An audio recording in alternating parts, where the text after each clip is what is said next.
कोई भी ऐसा नहीं है जो अपनी बेटी को प्यार और श्रद्धा और सम्मान की दृष्टि से न देखता हो। लेकिन उत्तर प्रदेश की सरकार या भारत की सरकार 2014 से लेकर 2021 तक विश्वविद्यालयों में 2018 बच्चों को या तो मार दिए गए हैं या आत्महत्या के लिए उन्हें मजबूर किया गया। ये मेरे पास डाटा है गवर्नमेंट ऑफ इंडिया के। अब आप ये देखिए, उनमें एक भी ब्राह्मण ठाकुर बनिया नहीं है। सारे के सारे बैकवर्ड के लोग हैं, एससी के लोग हैं, एसटी के लोग हैं, उसमें अल्पसंख्यक लोग हैं, चाहे वो जैन हो या बुद्धिस्ट हो या ईसाई हो या सिख हो। आप ये देखिए कि उनके साथ जो भेदभाव होता है कॉलेजों में, उनको नंबर कम दिए जाते हैं, उनको वाइवा में नंबर कम दिए जाते हैं, उनके ऊपर टॉर्चर किया जाता है, उनके ऊपर अत्याचार किया जाता है। यदि वो अपनी डिमांड करते हैं तो उनको सामूहिक रूप से वो गैंग बनाकर जो मनुवादी विचारधारा के लोग हैं उन बच्चों को मारते हैं, जलाते हैं, काटते हैं, फांसी के तख्ते पर लटकाते हैं।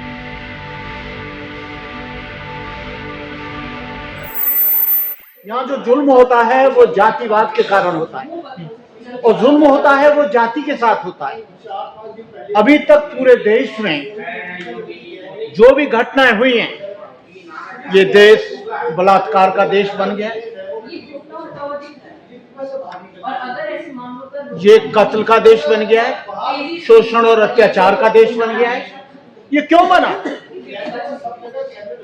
हम लोग पूरे देश में कितनी भी कॉन्फ्रेंसें करते रहें, कितने भी आंदोलन करते रहें, जब तक जाति रहेगी तब तक जुल्म रहेगा। और जाति में से जुल्म निकला। आपने कभी नहीं देखा होगा, ब्राह्मण भी गरीब है, क्षत्रिय भी गरीब है, वैश्य भी गरीब है, लेकिन इन तीनों वर्णों के साथ, तीनों जातियों के साथ उतना अत्याचार, बलात्कार, शोषण, जुल्म, कत्ल नहीं होते जितना कि अनुसूचित जाति और जनजाति के साथ होते। और होते क्यों हैं?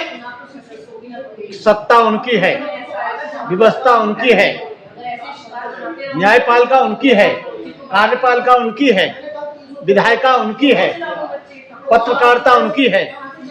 उनके मनोबल न्यायपालिका की वजह से, विधायिका की वजह से और कार्यपालिका में वही लोग बैठे हैं, न्यायपालिका में वही लोग बैठे हैं, विधायिका में वही लोग बैठे हैं जो सरमाएदार और जमींदार हैं, जो जुल्म अत्याचार जिनकी औलादें करती हैं। जब तक यहाँ पर सत्ता परिवर्तन नहीं, तब तक यहाँ पर कभी कल्पना मत करना कि यहाँ पर जुल्म बंद होगा। लेकिन उत्तर प्रदेश में तो बेटियों को पूजा जाता है, बेटी बचाओ, बेटी पढ़ाओ, बेटियों को आगे बढ़ाओ, बड़े बड़े नारे दिए जा रहे हैं, तो बड़े बड़े विज्ञापन लगाए जाते हैं देश में और उत्तर प्रदेश में। ये उत्तर प्रदेश में नहीं, पूरे देश में बेटियों को पूजा जाता है। लेकिन अमित शाह जी ने तो कहा था 2019 के चुनाव में कि अब जो है उत्तर प्रदेश में बहन बेटी रात को 12 बजे भी घर से बाहर घूम सकती है सोना चांदी पहन करके। अरे भाई, गाजियाबाद में जुल्म हो गया, हाथरस में मनीषा के साथ हो गया, आपके लखनऊ में हो गया, बनारस और उन्नाव में हो गया। पूरा देश तो बलात्कार और बच्चियों के साथ बलात्कार हो रहा है, बच्चियों के साथ छेड़छाड़ की जा रही है, उनके कपड़े फाड़े जा रहे हैं, उनके साथ बलात्कार किया जा रहा है, उनके गुप्तांगों में लाठियां ठोकी जा रही हैं। बेटियों को पूजा जाता है, यहाँ पर देवी माना जाता है महिलाओं को, देवी बहन बेटियों को। देखिए, देवी फेवी वो केवल दिखाने के लिए करते हैं। और जब से बीजेपी की गवर्नमेंट आई है तब से अत्याचार बंद नहीं। जब यहाँ पर बहुजन समाज पार्टी की गवर्नमेंट थी, सारे अपराधी क्षेत्र छोड़ छोड़कर भाग गए थे। मेरा कहने का मतलब ये है कि यहाँ गरीबी और अमीरी के साथ जुल्म नहीं होता है, यहाँ जाति के साथ जुल्म होता है। जो छोटी जाति के लोग हैं, निम्न जाति के लोग हैं, जिनको शेड्यूल कास्ट कहा जाता है, शेड्यूल ट्राइब्स कहा जाता है, अल्पसंख्यक कहा जाता है, उनके साथ ये जुल्म होता है। और ये लोग भी उसी भाषा में जवाब देने लग जाएं तो जुल्म बंद हो जाएगा। मैं इसके खिलाफ हूँ जो लोग एफआईआर करने थाने में जाते हैं, मैं इसके खिलाफ हूँ जो न्यायालय जाते हैं। मैं इसके समर्थन में हूँ कि उनको जैसा उनका जवाब है वैसा का वैसा, इन पर खोने के लिए कुछ नहीं। आप तो संविधानवादी हैं, आप हिंसा की बात क्यों करते हैं बनके जी? मैं हिंसा की बात नहीं कर रहा, self defence is necessary for life. संविधान भी कहता है कि अपनी आत्मरक्षा करना चाहिए, संविधान भी कहता है अपनी बहन बेटियों की रक्षा करना चाहिए, संविधान भी कहता है कि अकारण हत्या नहीं करनी चाहिए, संविधान भी कहता है किसी को बस जुल्म नहीं करना चाहिए। लेकिन ये नहीं है कि हमारी बहन बेटियों के साथ जुल्म हो, अत्याचार हो, व्यभिचार हो, बलात्कार हो, उनका शोषण हो और हम लोग चुपचाप बैठे रहें। क्यों? देखिए योगी जी तो कहते हैं कि हम तो बदमाशों को अगले ही चौराहे पर मजा चखा देते हैं, इस चौराहे पर लड़की छेड़ी, अगले चौराहे पर जो है एनकाउंटर कर दिया जाएगा। वो कहाँ एनकाउंटर हो रहा है?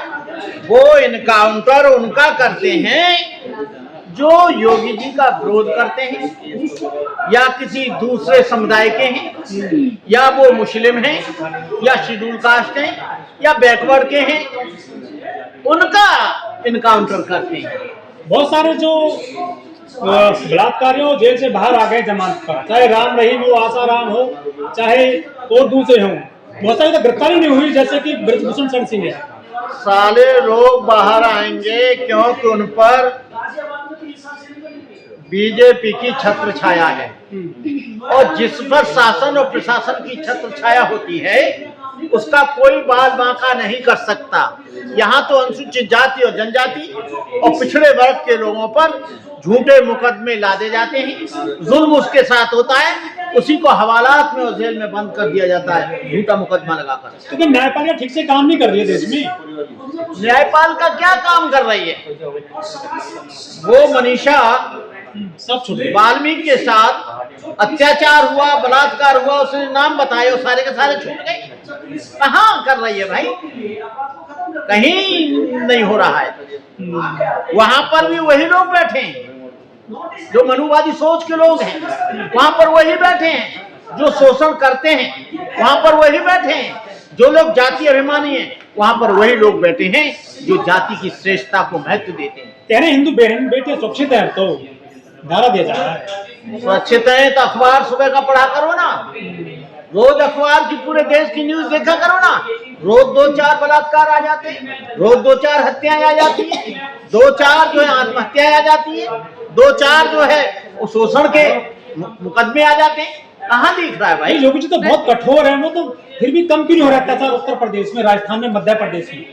देखिए, जब तक जाति होगी, जाति रहेगी, बड़ व्यवस्था रहेगी, ऊंच नीच रहेगी, छुआछूत रहेगी, जुल्म लगातार होगा, क्योंकि वो लोग अपने आप को जातिगत आधार से अपने को सर्वोच्च मानते हैं। एक जाति का एक अधिनियम ले आए कि आज के अलावा कोई जाति नहीं मानी जाएगी, और जो लोग सरनेम लिखेगा, जो जातिवाद लिखेगा, क्षत्रिय लिखेगा, वैश्य लिखेगा, या शूद्र लिखेगा, या ब्राह्मण लिखेगा, उसको 10 साल की सजा है। और इसके लिए अधिनियम ले आए कि आज से कोई भी जातिवाद का प्रयोग नहीं करेगा, न सरनेम का, न नाम का, न जाति का, न वर्ण का, अपने आप खत्म हो जाएगा। पुलिस का इकबाल नहीं रहा क्या जनता में? पुलिस रुपया लेकर उनको छोड़ देती है, लेकिन सारे लोग ऐसे नहीं हैं। पुलिस में कुछ ईमानदार लोग भी हैं, कुछ आईपीएस लोग भी ईमानदार हैं, डिप्टी एसपी इंस्पेक्टर भी हैं, लेकिन 90% ऐसे लोग हैं जो रुपया लेकर अपराधियों को छोड़ देते हैं। तो कानून व्यवस्था मजबूत नहीं हुई है क्या देश में? कानून व्यवस्था उठाकर देख लीजिए ना इतिहास। जब से बीजेपी की गवर्नमेंट आई है 2014 से, कानून व्यवस्था कितनी मजबूत हुई है। कितने लोग निर्दोष और बेगुनाह जेलों में जा रहे हैं, कितनी बहन बेटियों के साथ बलात्कार हो रहा है, कितनी बहन बेटियों की इज्जत लूटी जा रही है, कितने बच्चों को कॉलेजों में मेंटली टॉर्चर किया जाता है, कितने लोगों को। कानून व्यवस्था यदि होती तो रामजीलाल सुमन के यहाँ जो मेंबर ऑफ पार्लियामेंट है वहां पर ये नहीं चले जाते।